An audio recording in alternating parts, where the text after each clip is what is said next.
this cultural center is definitely a bridge that is going to allow everyone, because I don't want to say both cultures, because we are one. Yeah. We just have been separated through time and space, but now we are bringing back ourselves. We are being called. It's like the return, you know. This is the return, the reckoning, you know. So African Americans and Africans together, coming together on this Yoruba Center platform is what we need at this time. And this organization offers 9 solid programs.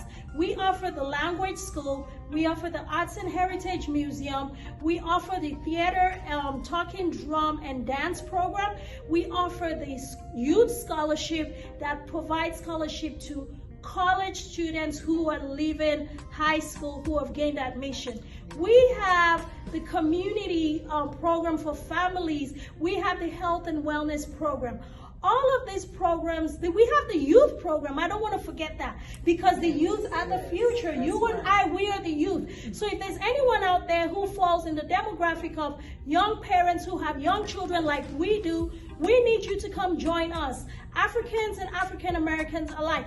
Let us build a strong youth movement that has its foundation on something that we can actually we can actually count on, which is our culture and our heritage. So we invite you to come to the Yoruba Cultural Center. Of course, book a tour to come to the museum.